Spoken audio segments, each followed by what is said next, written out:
Well, it's good to see you, Julia. I don't know if everyone realises, but we go back a long way, don't we? Nearly 69, 59 years. Yeah, something like that. So probably of everyone in the church, we know each other, or you've known me longer than anybody else, even longer than Anne. Yes. I also know insight that you've been working all the way through the lockdown. I have. So what have you been doing? How's it been like? What does it feel? What have I been doing?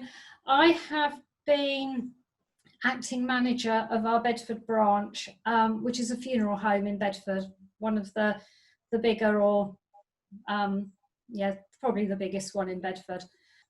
We're sort of not generally in the 21st century in what we do and how we work, so we've had to do everything, move into doing everything electronically, adjust all our paperwork and forms, so that's all electronic now. So instead of meeting with families and that, we're doing everything over the telephone, and things have really changed in the way we do it. But my role changed as well, because where I normally do a lot of training and I teach diploma and do different things, I was seconded up to the Bedford office for 3 months, which has loosely finished now. I'm still going to be going up there probably a couple of days a week. But instead of working in Luton, I've been travelling up to Bedford as well, which meant the longer journey to work. But that was fantastic because there was no cars on the road until recently. So it's almost a shame everyone's gone back to work because it takes longer to get to Bedford now, but it's been fine. But I've used that time listening to podcasts and things that I don't usually get time to do. We've heard a lot in the news about families mourning and not being able to have proper funerals, and the stress of that. I guess you've been in a bit of the front line of that? Yeah, that's been very difficult for families. At Bedford, we're fortunate they can have 20 people at the crematorium. Some crematorium are smaller, so they're only allowing families 10.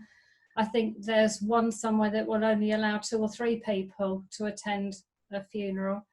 So that's difficult, and it's difficult for the team that go out when more people than that turn up.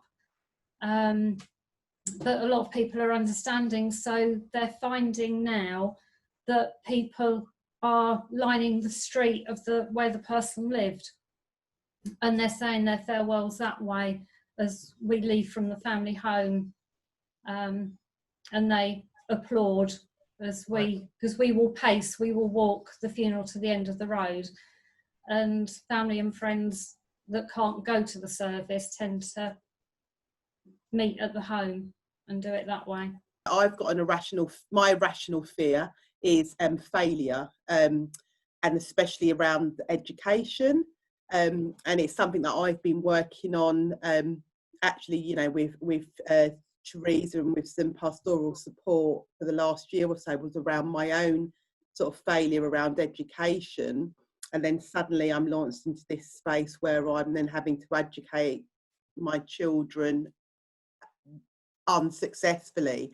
So it's made me anxious and angry, because I display my anxieties, unfortunately, comes out as in anger. So getting very short-tempered with the children, imagining a future where they're unemployable, etc., because of this sort of failed education now. So it's just a whole world of anxieties. And then also trying to work through it. So I've been working full time from home throughout this. So then feeling like, you know, I'm not committed enough to work, or I'm not balancing my work life, home life, homeschooling life. So just a lot of anxieties started to build up there. And your work's quite interesting, isn't it? So you've been involved. I know you were involved a little bit with the Black Lives Matters march. And so there's all of that side of things, which is not trivial either, is it? No, so actually even before Black Lives Matter, so my work is around countering extremism and terrorism. So at the very beginning, we were involved, or I was involved heavily in the 5G conspiracy theories. You know, even before 5G, at the beginning of Corona and COVID, there's conspiracy theories, and whilst we sort of read it and either dismiss it or take it on board, unfortunately, many people are either manipulated with that kind of stuff, or their anxiety levels are through the roof. I mean, I remember at the beginning hearing these stories and you didn't know what to believe. Or so anyway, my job is to try and counter some of those conspiracy theories and issues, and now leading up to the issue of anti-racism and the protests. Wow. So you've been a busy girl. Yeah, quite busy. Yeah. Yeah, so my life's kind of semi carried on the same. So I'm still doing uni work. So when lockdown happened, well, the week before lockdown, the uni went online, and so my lectures carried on through Zoom, and they finished about a week or so ago. So I've continued with lectures as I would normally, just from home. But don't have to do lots of commuting though. No, that was the bonus. The main issue was that obviously my placements and practical elements of my course had to stop when my placement was in a school. Obviously with school shutting, I couldn't go in. But I was lucky that I was able to go in one last time before school shut, just to speak to the children I was working with and explain to them that I wouldn't be coming in because schools were shutting. But hopefully come September I'll be able to go back to the same school and continue with the children I was working with. We got into quite a good routine when Matthew was off. We made the most of the time that we had together. I still had assignments, so I needed to make sure I was doing work as well. So we sort of split the days in half. So I'd spend the mornings doing work, about 2-3 hours each morning doing work, and then the afternoons we'd spend the time together. Some of you might know we've had some massive boxes of Lego from a charity shop, so we've been in the process of trying to sort them out and build kits from them where we don't have the instructions. So wow. Typical Matt and Amanda stuff then. Yeah, and also planning all the games evenings. And you've enjoyed doing that? Yeah, we have. Really, Matthew gets these really big ideas and I have to sort of try and rein them in a little bit. But yeah, it's been good fun working together on them. And how's it been like now Matt's back having to work? Is that different yet again? Yeah, it was then another adjustment once. There was the adjustment when he stopped working, sort of finding that routine, and then when he went back it was and had to find a new routine again.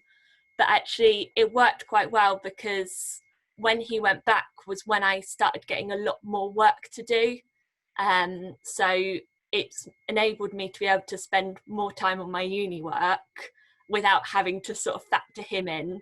So for me, I did a shift at the beginning because I'm a nurse, and then very quickly they furloughed all their bank staff nurses, and as many people as possible. So literally that one shift, the children were in school as key worker children, and then they've been at home. So we kind of spent the first few weeks figuring out what worked for us, trying out different things, and then found that we got on quite well, having a bit of a slow morning, starting schoolwork about 9:30, doing PE with Joe an hour later, about 10:30. So having little breaks, but then just doing schoolwork in the mornings, and then going out for a walk in the afternoon at some point.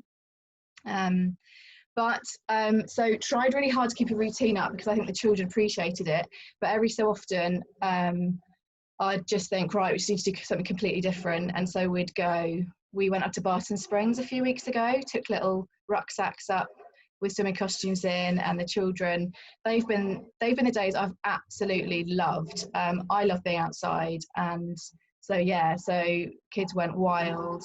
I think the challenges have been not getting that time to myself where I might whiz around, do my food shopping, sort the house out, and then having no time to do that because of just needing to be there with the children, helping them with their schoolwork, and then not seeing friends and family. And that side of things where you kind of, it's a different rhythm, isn't it, when they're in school and you're seeing people, and then when you're in your own bubble, it can feel, you can just feel like that's your world.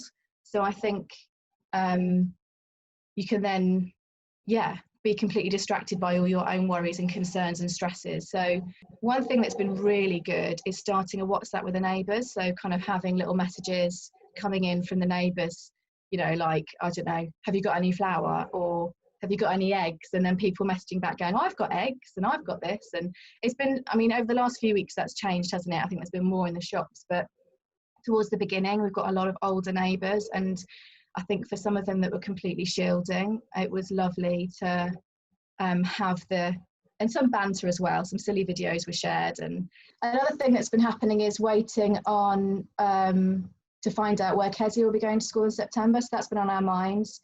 It's been a challenge for me to keep trusting God when I've wondered, you know, when you look to the future and you think, oh, what's September going to look like? So just, I think if I had to say what's been happening spiritually in our home is choosing to, even if our faith has been as small as a mustard seed, to keep putting that faith in God. So we don't have to have a lot of faith. God asks us to have the smallest amount of faith, and just remembering, you know, wondering about the future, but kind of putting that small amount of faith in God. That's all we have to have. That's all he asks. So that's been the most encouraging thing for me, I think, just remembering to bring God the little, and then I know that he will supply the rest.